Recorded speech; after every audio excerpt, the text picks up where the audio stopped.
Не мора да се изгорат сите книги за да се уништи една култура. Доволно е луѓето да престанат да читаат. Со оваа мисла на Рейд Бредбери ја започнуваме оваа приказна. Останете со нас. Ако не сакате да читате, можеби не сте ја пронашле вистинската книга, смета писателката Роулинг. Ја користиме за да го најавиме блокот кој што следи токму сега во приказна. Истражуваме дали читаме, колку читаме и зошто е важно читањето.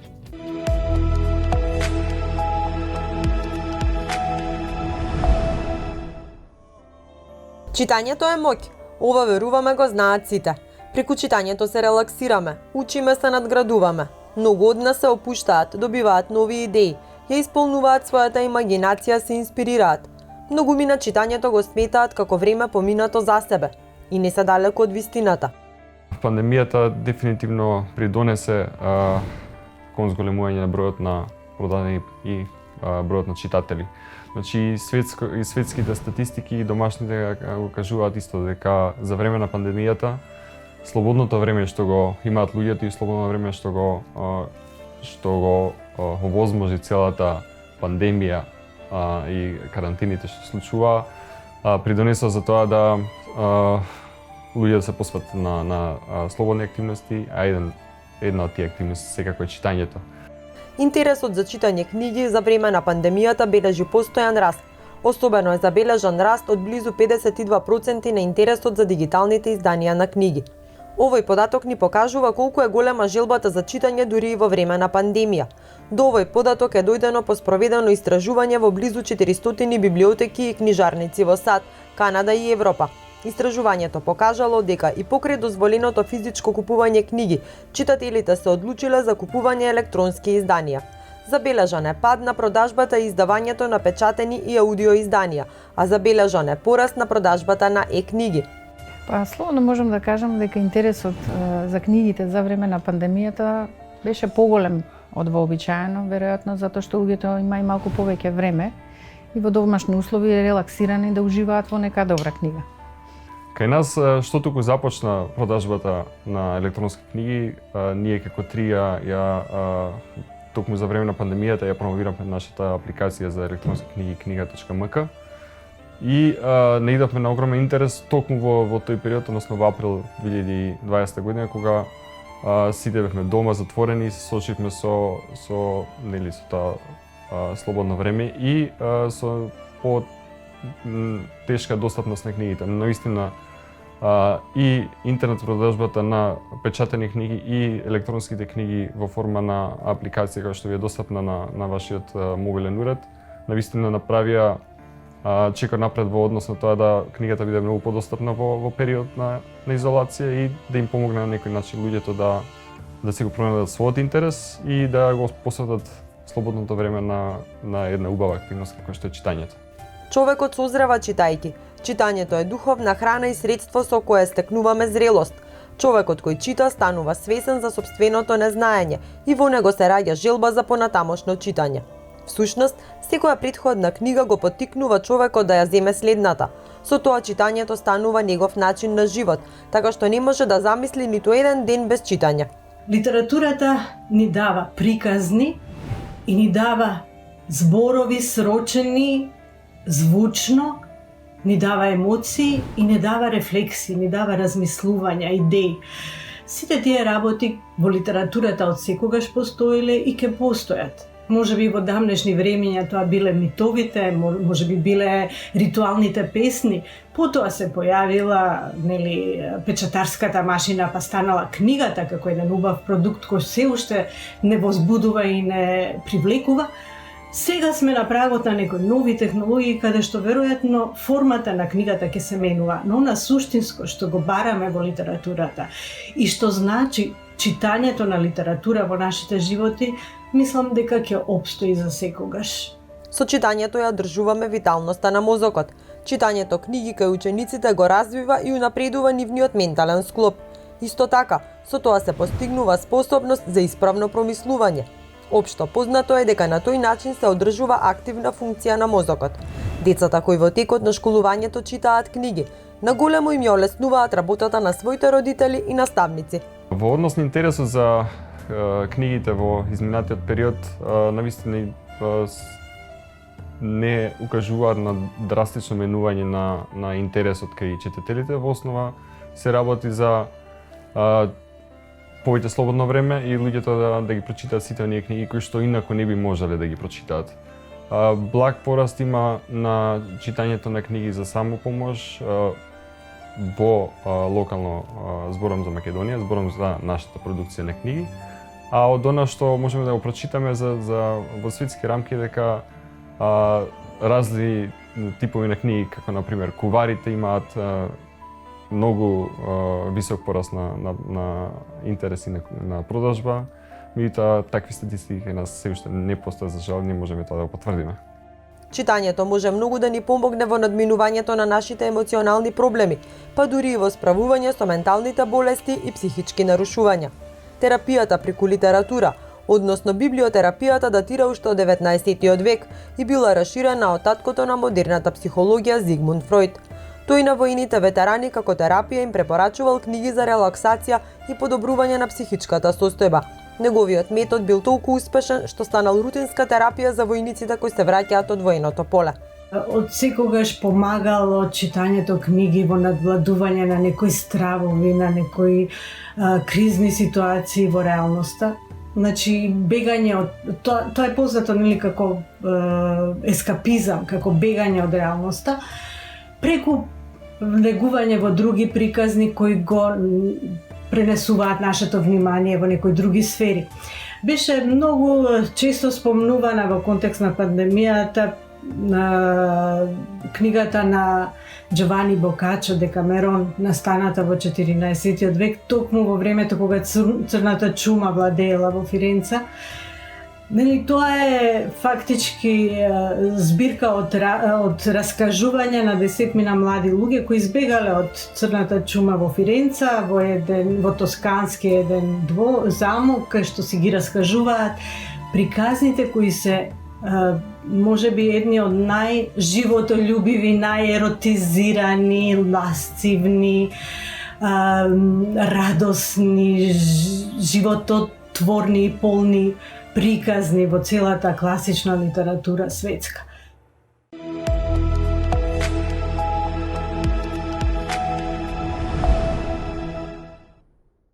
Од неодамна сте во улога на прв амбасадор на Вавилон. Што точно значи тоа? Вавилон е награда за најдобар млад преведувач. Поточно се работи за книжевен преведувач до 26 години. Веќе неколку години се случува и многу сум горда што еве можам да застапувам една ваква иницијатива благородна и иницијатива која што ја промовира писменоста и ја промовира литературата, исто така ги промовира и другите јазици во Македонија, мајчини јазици, меѓутоа исто така и литературата од Европската унија. Значи, се работи за награда која што се доделува секоја година на, како што кажав, преведувач до 26 години, кој што има задача, така се пријавува, да преведе дело или делче од дело, најчесто е извадок на почетокот, на авторка или автор напишано изворно на едно од 24 службени јазици на ЕУ. И меѓутоа преводот треба да биде не само на македонски, туку може да биде на било кој од мајчините јазици во Македонија. Така што ова е награда за која што на вистина се радувам дека постои кај нас и се надевам дека се повеќе и повеќе ќе има интерес. А само сакам да кажам, babylon.mk, кој е заинтересиран, нека си провери и ќе види за што станува збор. Кога го спомнавме моментот преведување, оно што би сакала пред да преминеме на други работи поврзани со читањето, да го потенцираме. Имам впечаток дека младите денес предпочитаат да читаат во оригинал книги наместо преведени на македонски. Дали ми е лажен впечатокот, дали ми е погрешен и ако ми е вистински, зошто е тој проблем таков? Оригинал тука би претпоставувало англиски. Да. Бидејќи, многу малку ми се чини луѓе знаат други јазици освен англискиот. Се работи сега за еден јазик кој што се употребува насекаде низ светот и сите мислат дека го знаат. Тоа создава една многу необична ситуација кај нас, во која што поради тоа што англискиот јазик е многу се присутен во медиумите, нели сега како што сме во текот на пандемијата, ги користиме сите електронски ресурси, функционираме онлайн и слично. И поради тоа си имам нормално го користим исто така многу англискиот јазик како јазик на оваа комуникација. И се случува една многу чудна работа, а тоа е начинот на кој што се повеќе и повеќе се зборува е некој хибрид од јазик, значи ниту да се познава македонскиот јазик во случајов, се работи сигурно и е слична ситуацијата и за другите мајчини јазици во земјава, а сигурна сум дека и на други места е така, ама еве да се задржиме на македонскиот. Ниту се зборува убаво македонскиот јазик, ниту пак се зборува убаво англискиот. Се работи за некоја хибридна, грешна форма од двете, во која што, не знам, како роднините наши од Австралија или од Канада малку звучиме.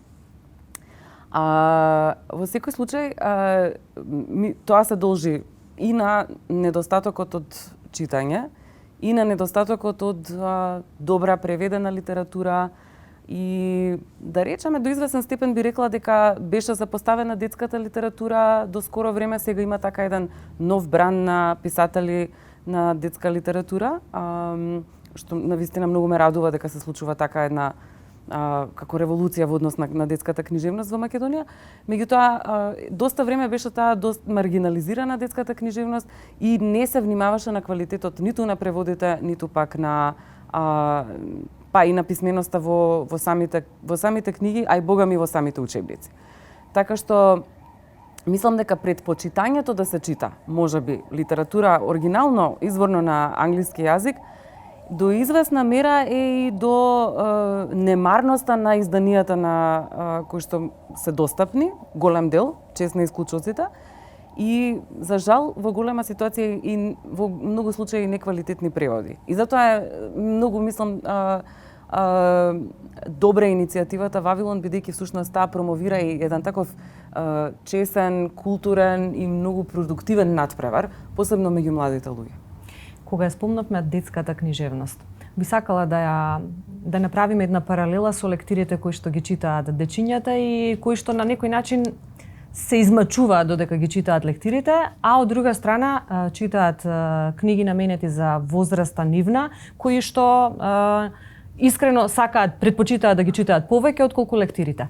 Каде лежи тука проблемот? Дали лектирите кои што ги имаме како формат се од едно време кое што треба да го надминеме или... Да, и тука не би се ограничила само на децата, на дечињата, на, да речеме, до 5-6 оделение, туку и на она што би требало да биде литература за тинејџери, литературата која што се промовира и во средните училишта. Употребивте еден многу моќен збор, а тоа измачува во читањето и мислам дека е точниот збор. Мислам дека лектирите не се прилагодени за времето во кое што живееме. Мислам дека не знаеме како да... Всушност, мислам дека постарите генерации одбиваат да се прилагодат на тоа што се случува на брзата промена во општеството. Ние сме навистина во една, да речеме, технолошка револуција се наоѓаме, многу се брзи промените. Такви промени ги гледаме тие промени како исто така се одразуваат на младите генерации. И за мене се сите тие промени всушност добре дојдени. И јас мислам дека од тоа може да извлечеме нешто позитивно, и дека треба да го смениме канонот веќе. Затоа што канонот е доминантно, тој традиционален канон е доста авторитарен во смисла дека постојат само доминација на некои гласови, обично се некои бели машки гласови, да речам, кои што постојано ги раскажуваат истите наративи. Не е инклузивен тој канон. Во македонскиот случај, кога станува збор за децата, како да доминираат некои, па не знам сега, ако јас имам речиси 40 години и гледам дека истите лектири се учат како јас кога сум била мала. Па за 30 години да не се направи некаква промена и децата се уште некаква литература која што е поврзана со комунистичка, со социјалистичка Југославија, да речеме, ништо тоа не им значи. Значи, не е блиска, не комуницира со нив, исто така јазикот е неприлагоден кон нивните потреби и мислам дека треба цело време да се ревидира тоа. И канонот треба да се ревидира исто така и за повозрастните оделенија или да речеме во средните школи, да се внесат малку гласови и од искрено мислам дека повеќе треба да се чита современа книжевност. Од и традицијата за мене, ако не се преиспитува критички, за мене само таа угнетува. Ја спомнавме дигитализацијата како нешто што го живееме и кое што многу динамично носи нови навики. Истражував многу во поглед на тоа како пандемијата се одразила во поглед на читачките навики и открив дека многу од на глобално ниво, многу од публиката која што сака книги чита електронски книги, дури и самата пандемија предизвикала малку повеќе да се читаат книги. Различен е форматот на електронската книга од книгата во хартиената форма. Со оглед на тоа дека сте еден од најпродаваните автори, не еден, туку еден најпродаван автор на Балканот. Каква е ситуацијата на Балканот? Какви се вашите впечатоци? Дали читаме книги во хартиена форма или пак и ние сакаме да ги почувствуваме овие нови навики на времето во кое што живееме? Имаме, ќе раскажам една мала кратка анекдота за еден мој пријател, писател, преведувач од Хрватска, во Хрватска живее всушност, инаку е Санџаклија, Синан Гуџевиќ, кој што цел живот носел со себе некои огромни книги, речници, пошто преведува, мислам, нека од старогрчки. Цел живот мкнал такви речници со себе огромни и сега е толку среќен што не мора никаде да ги мкне сите тие книги, што може вака во джеп да се ги стави и да има со себе константно библиотека. Ете тоа е благодат некој да речеме на оваа дигитализација.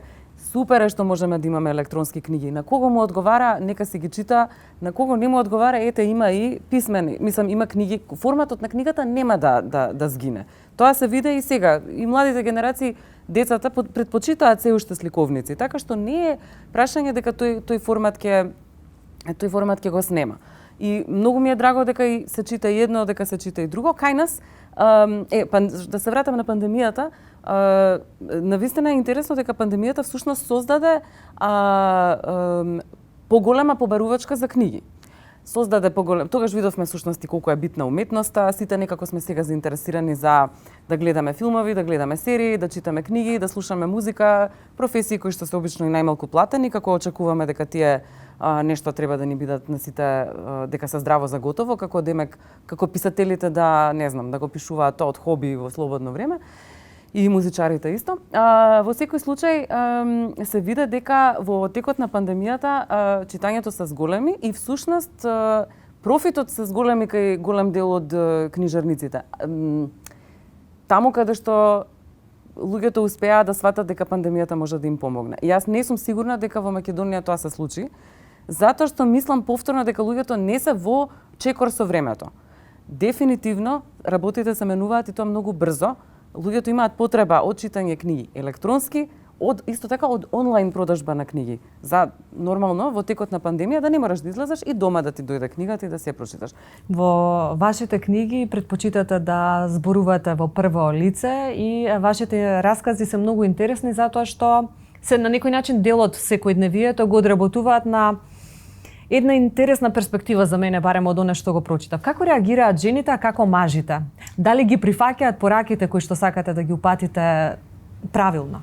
Знаете што, во прво лице мојот маж, например, раскажана, намерно одев со субјективна нараторка, затоа што на таков начин имате секогаш неколку нивоа на читање. Тоа што го кажува нараторката, наспрема тоа што навистина се случува, наспрема тоа дури еве како јас што сум имала некоја идеја во главата. И затоа многу го сакам тој субјективен наратор. Во принцип во книжевноста, оти баш дава можност за повеќе интерпретации. И сега уште една интересна работа и кога зборувавме претходно нели за тоа што се случува во однос на пандемијата и кои се тие бројки, дека всушност повеќе се чита сега од порано и така натаму. Исто така постојат истражувања кои што покажуваат дека жените всушност читаат многу повеќе од мажите. И тоа може да ви го каже лаички, вака секој што работи во книжарница, исто така, кои се главните читателки, тоест читатели или дека всушност читателките се најголемиот процент од читателите. Сега се разбира, тоа повикува и барање на наративи со кои што читателките можат да се поистоветат. Апсолутно.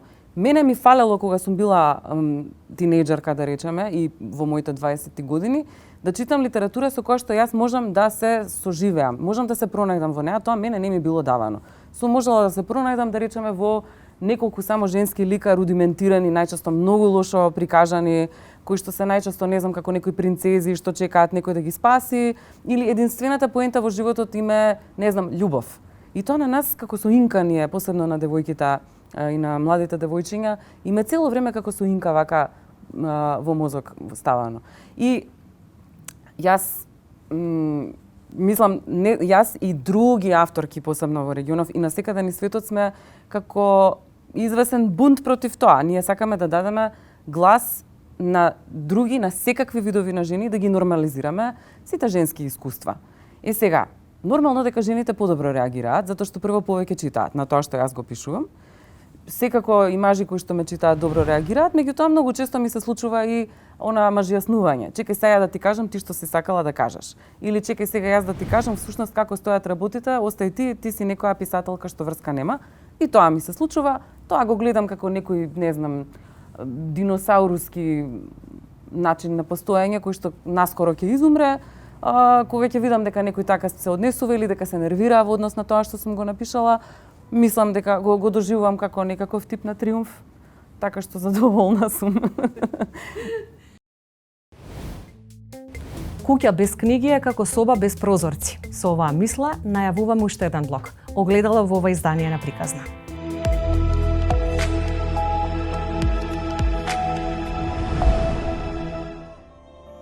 Секако, стекнувањето навика, или би рекла можеби подобро, стекнувањето љубов кон книгата е процес кој што ми се чини дека од најмали нозе се култивира кај децата. Моето 4,5 годишно дете е изложено на книгите уште кога беше во мојот стомак.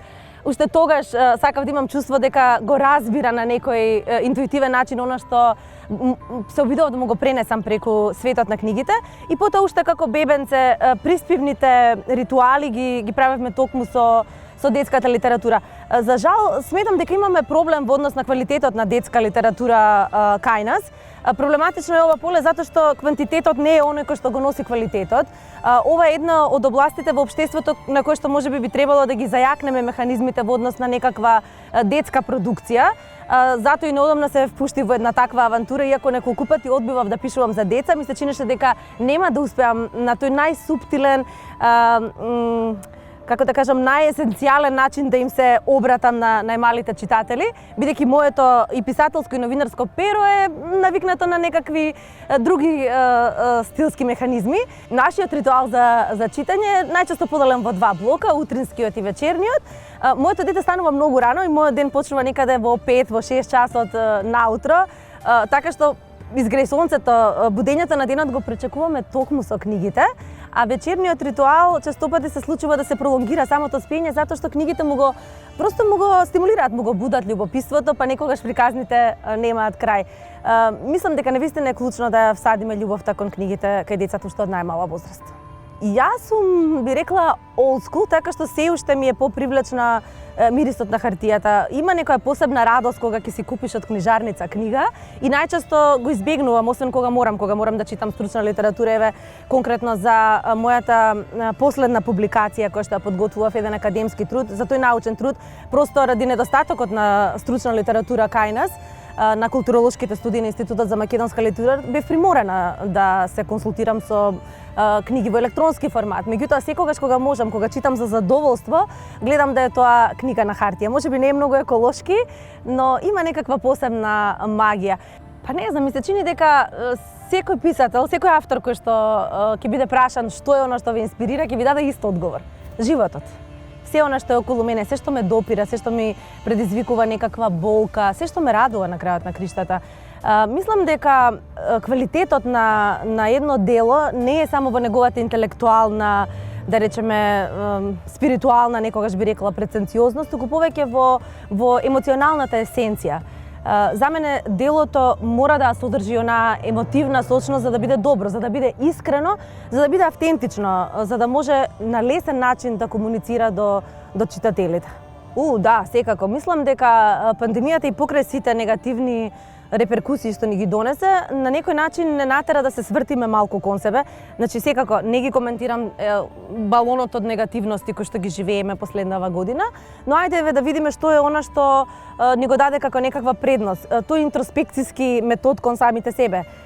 Литературата токму тоа го бара. Да се свртиме, да фрлиме поглед навнатре кон себе, така што мислам дека ни овозможи ова пандемиска клаустрофобија, би рекла, и физичка, и социјална, и духовна, на некој начин ни овозможи да се свртиме кон себе и на тој начин преку книгата да ги буткаме нашите граници. Овие физички граници кои што сега пандемијата ни ги поставува, кои се страшни, кои го затвораат духот, книгата ни овозможува да ги турнеме преку новите светови кои што ни ги овозможува.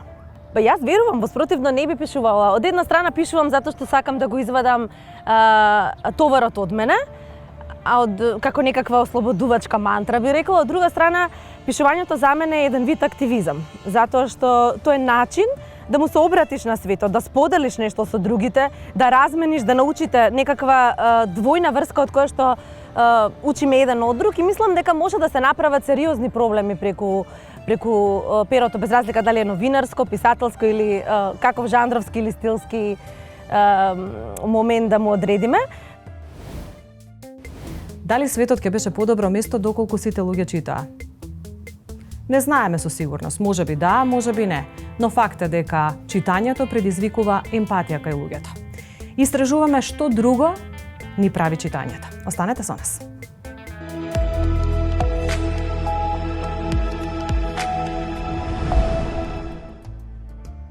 Во јавноста се почесто сме соочени со поплаките дека доживуваме еродирање на моралните вредности. Овој процес не се случи преку ноќ. Се наметна со занемарувањето на главните образовни навики, кои на децата мора да им се пренесуваат уште од најмалата возраст. Една од клучните образовни навики е читањето. Читањето е и ритуал и култура. Заедницата која престанува да чита, ќе ги доживее погумните плодови на тој процес дури по една генерација. Па за читањето сметам дека е тоа една одлична релаксација. Топло ја препорачувам секому да го искористи оној дел во денот кога имаат слободно време, затоа што тоа е прво добро за душата, за самиот човек да се релаксира и да ужива, да едноставно се оттргне малку од она секојдневие кое што не оптеретува и да навлезе во некои други светови и да си даде чисто една оддишка на душата. Експертите сметаат дека позади причината за нечитањето на лектири се наоѓа новото епохално доживување на времето. Денешниот свет се наоѓа среде делување на средствата за масовна комуникација со висока информатичка брзина, површност, спектакуларност, медиумско производство на реални или фиктивни атракции. Книжевноста е бавна и длабока уметност, за неја е потребно време. Љубовта кон читањето се развива уште детето додека е бебе. Од првите приказни кои што мајката му ги чита за добра ноќ или за добар ден, сеедно. Значи, верувам дека постојано треба да му се чита на детето, за да може тоа после тоа да стане добар читател. Меѓутоа, она што се уште го детектирам како проблем е недостатокот на модерни содржини во наставата. Не зборувам за надвор од неа, бидејќи во книжарница можете да купите секакви книги за деца и модерни, оние кои што им се обраќаат на денешните деца, кои што третираат проблеми од нивното секојдневие. Но во наставата верувам дека тие содржини недостасуваат и дека мора да се инсистира на повеќе содржини со кои што децата би се идентификувале, за да не ги одбиваат априори. Наставниците треба да користат различни стратегии за да ја подобрат јазичната писменост, а особено да го поттикнат читањето во самата училница и да ги стават учениците во улога на активни и ангажирани читатели преку организирање катчиња за читање и поттикнување самостојно и заедничко читање. Читањето представува важна тематика и е константно актуелно без оглед на економско-општествените промени, кои се резултат на напредокот на технологијата. Читањето како значајна јазична вештина е во нераскинлива врска со пишувањето, говорењето и слушањето. Сите овие компоненти го сочинуваат холистичкиот пристап во јазичната писменост. Важен е фактот дека читањето и пишувањето се клучни активности кои се применуваат во раното образование, а потоа тие активности стануваат доживотни. Раното училишно стимулирање на наставата на читачката писменост се надоврзува на семејната посветеност во однос на развојот и мотивацијата за читање. Родителите се првите едукатори во рамките на семејството и никогаш не е прерано да се започне со рана стимулација за детскиот развој. Интересот и мотивацијата за читање кај децата можат да се поттикнат дури со неколку минутно читање на ден од страна на возрастните. Родителите кои имаат коректен однос кон сопствените деца во однос на воспитанието, ќе знаат како да го насочат и развијат кај детето она што е детектирано како посебен интерес кон одредена област. Можам да речам дека доминира повеќе драмите кај женскиот пол и трилерите кај машкиот пол. Преводната литература многу повеќе, затоа што веројатно како избор е во поголема количина, така што да, преводната литература е таа што најмногу се читаше. Книгата Плитко од Николас Кара за влијанието на интернетот врз човечкиот мозок е едно од најиздржаните истражувања за културните и интелектуалните последици од интернетот. Нашиот ум се менува под влијание на она што го доживуваме и работиме, а технологијата ги менува нашите нервни врски. Наспроти сето ова стои читањето, кое го поттикнува развојот на најквалитетни интелектуални особини, ја поттикнува способноста за создавање визуелни предодредби, емпатија, интеракции со светот на писателот, креативност и длабока концентрација. Предизвиците што ги носат електронските текстови и дигиталното читање бараат нови форми на текстови. Ова повлекува продуцирање на радикални промени во читањето, особено во начинот на кој се одвива интеракцијата помеѓу читателот и електронските текстови, а сето тоа поттикнува различно процесирање на текстот. Живееме во дигитално време во кое ни се менуваат навиките благодарение на дигиталните алатки. Дали тие влијаат врз процесот на читање? Да. Што се случува кај младите, односно кај најмладите? Дали истите имаат добри навики за читање? Ќе откриеме и ќе споделиме едно убаво искуство како младите, како децата се инспирираат да читаат. Останете со нас.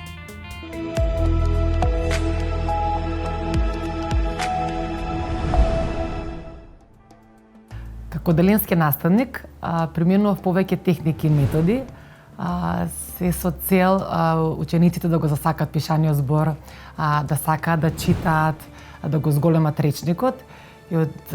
Но последниот надпревар, односно последната техника, вроди најголем плод.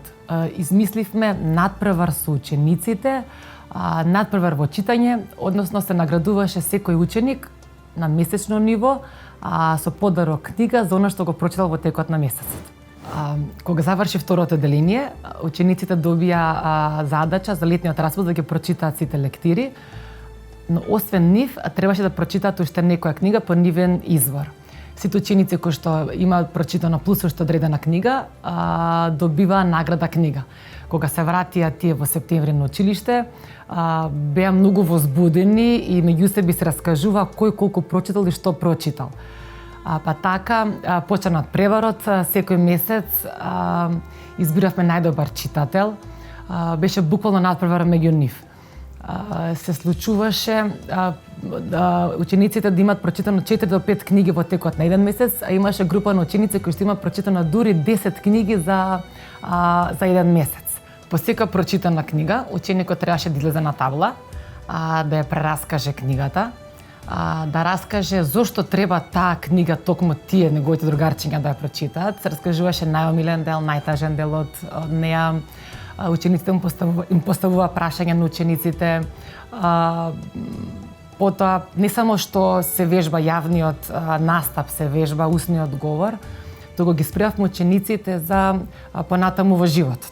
Тие беа пресрекни, мотивирани, се читаше во секој слободен момент, се читаше на мал одмор, се читаше на голем одмор, кој ќе им даде задача некоја, кој прв завршува, ја вади книгата под клупа, се случуваше додека имаме некој друг предмет на математика, некој кој што порано ќе заврши задачата, да продолжи со читање, па ќе претрча до кај мене да праша за некој непознат збор и се враќа повторно назад.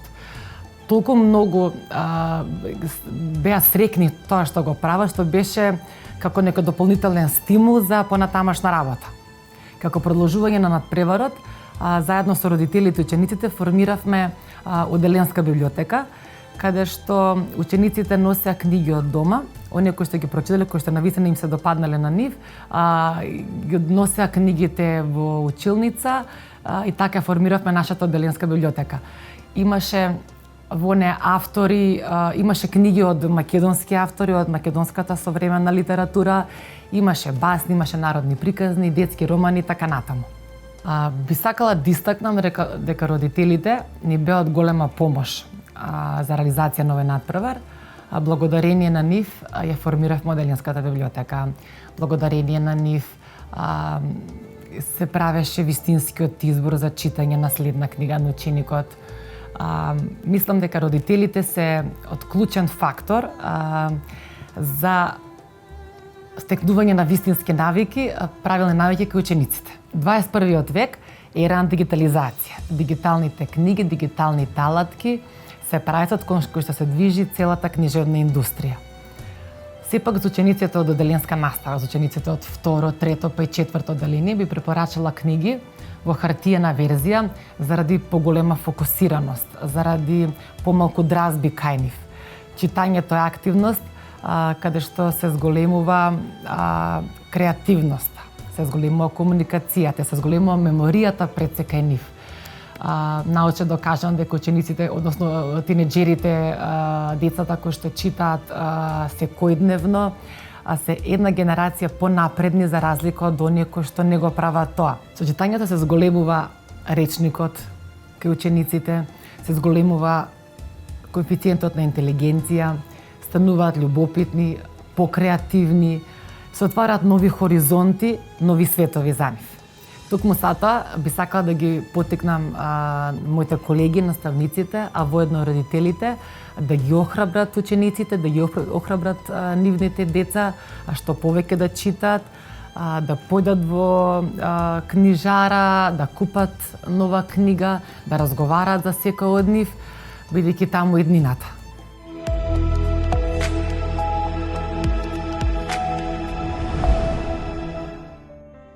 Цврсто верувам, силно верувам дека светот ќе биде подобро место доколку се читаат повеќе книги. Истовремено верувам и дека многу зависи од тоа што ќе избереме да читаме како литература, како автор. Во денешново време кое е преполно со дезинформации, со лажни вести, со теории на заговор, со сомнителни идеологии, би пристапила прво кон класичната литература, значи сметам дека тоа треба да биде базата на читањето, почетокот, и потоа би инсистирала по младите или оние кои што помалку имаат обичај да читаат, да се свртат кон некоја литература која ќе им биде можеби поинтересна, без при тоа да заборават дека и тешкотиите се дел од растењето.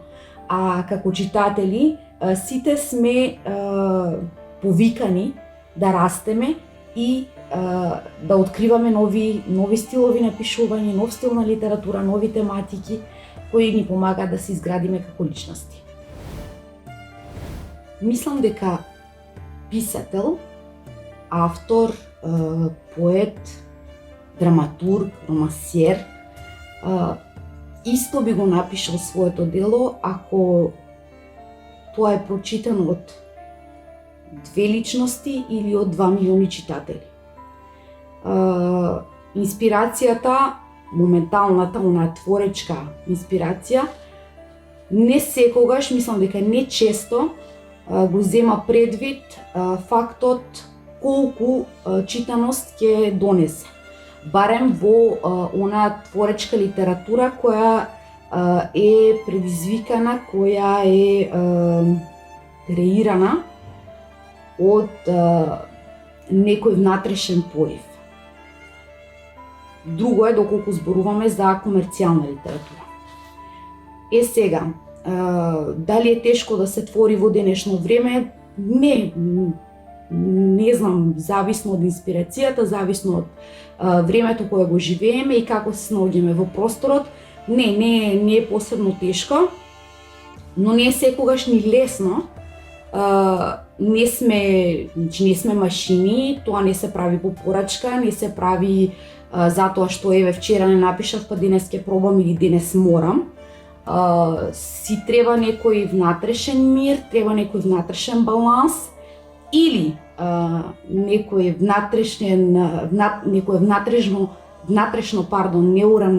неурамнотежување кое ќе го вклучи тој творечки процес.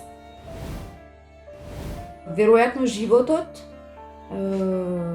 мојот, оној на луѓето кои ми се драги, ми инспирира митологијата. Многу ја сакам.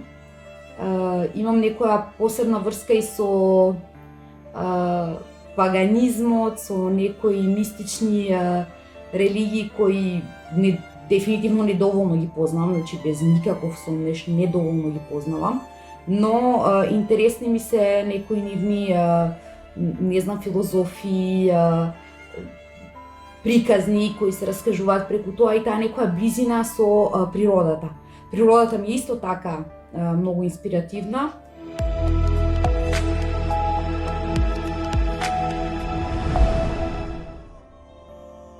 Медиумската писменост е важна вештина која мора да ја совладаме. Дигиталното време не исправи пред многу предизвици. Соочени сме со лесно превземање податоци и нивна злоупотреба. Дали може да се заштитиме? Да, можеме, но треба да знаеме како. Деновиве често го среќаваме терминот медиумска писменост. Верувам дел од вас се прашуваат зошто тој е толку важен. Ајде да откриеме заедно.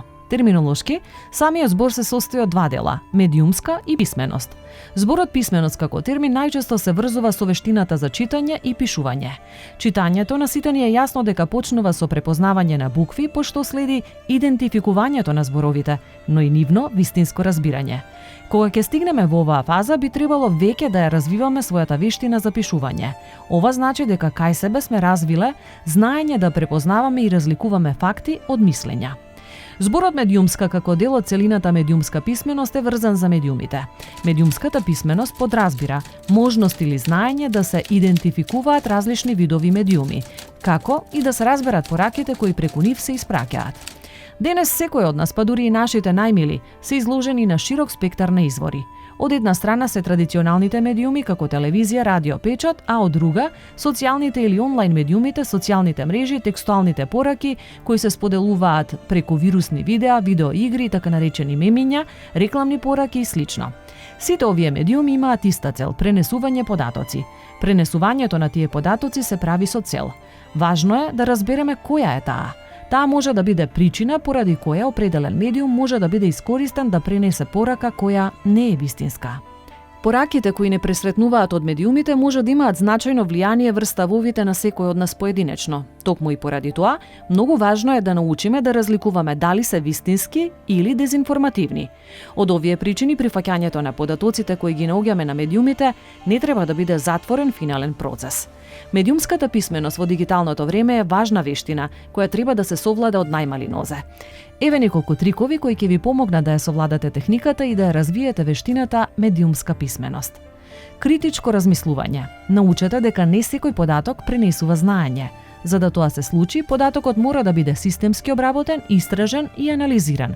Само во тој случај пренесува знаење. Ова значи развивање на вештина за разликување факти од мислења. Научете да ги користите информациите мудро. Медиумската писменост ќе овозможи да научите дали информациите кои сте ги нашле се кредибилни или не. Мудрото користење на информации ќе ви помогне да избегнете да бидете уловени во мрежата на огласувачите, кои ги користат медиумите за да пласираат податоци со кои ги продаваат своите производи. Идентификувајте гледната точка на авторот на информацијата. Сите ние имаме своји гледишта. Пронајдете ја таа на авторот за да го сватите вистинскиот контекст. Научете медиумите да ги користите одговорно. Препознајте дали медиумите работат професионално или пропагандистички. Ова е особено важно. Не дозволувајте да станете плен во пропагандните цели. Идентификувајте улогата на медиумите од аспект на културата. Медиумите често се обидуваат да пренесат пораки кои се озборување наместо истражена и верификувана информација. Не дозволувајте да ве заведат со озборување. Информацијата е аналитички обработен податок и само така пренесува знаење. Медиумската писменост е многу важна, да ја совладаме сите за да оневозможиме да бидеме заложници во нечија агенда од интерес. Со мудроста на Цицерон ќе го заокружиме ово издание на Приказна. Дом без книги е како тело без душа. Останете во добро здравје и читајте. Се гледаме во следната Приказна. Довидување.